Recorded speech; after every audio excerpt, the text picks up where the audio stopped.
Por onde quer que se olhe, as taxas de juros dos títulos do governo brasileiro não param de subir. É Tesouro Pré pagando mais de 14% ao ano, Tesouro IPCA 2050 pagando mais de 7% de juro real. Mas a partir de que ponto o que hoje parece oportunidade se torna uma armadilha?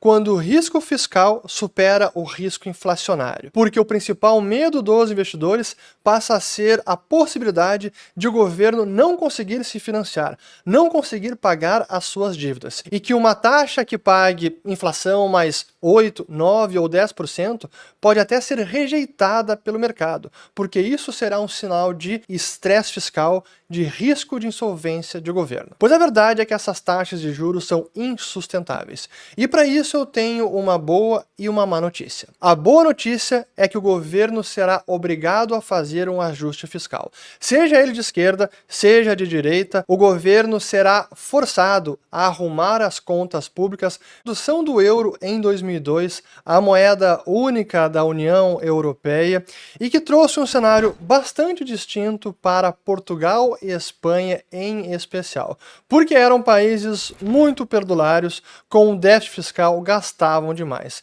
E depois da introdução do euro, esses países, quando vivenciaram crises econômicas, crises financeiras, foram obrigados a praticar austeridade fiscal, a apertar os cintos, porque não havia do euro seriam impensadas. O próprio Jesús Huerta de Soto, que foi um professor de mestrado na Espanha, dizia exatamente isso. E ele defendia o euro porque obrigava a Espanha, o governo espanhol, a praticar medidas de responsabilidade fiscal. Era uma camisa de força, algo que impunha disciplina ao perdulário Estado espanhol.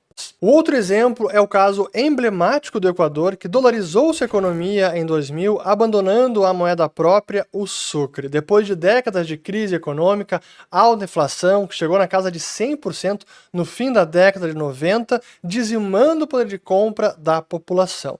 E aqui a transformação não poderia ter sido mais radical. Primeiro, sob a ótica de inflação de preços, o que vemos é que nas décadas anteriores à introdução do dólar como moeda oficial do país, a inflação sempre esteve, praticamente todos esses anos, acima de 20%, sendo que a média do período foi mais de 36%. E depois de 2000, com a introdução do dólar como moeda oficial, a inflação cai dramaticamente, sendo que nos últimos 10, 15 anos tem rondado aqui ao redor de 3 a 2% ao ano. Então é realmente 80%. Isso significa que com o arranjo institucional atual, com este marco legal do Plano Real e as reformas subsequentes, o governo, o Tesouro, não tem mais acesso a essa impressora. Não tem como o Banco Central imprimir moeda para tapar o déficit fiscal. Não há maneira, portanto, o governo é obrigado, é forçado a praticar algum ajuste fiscal.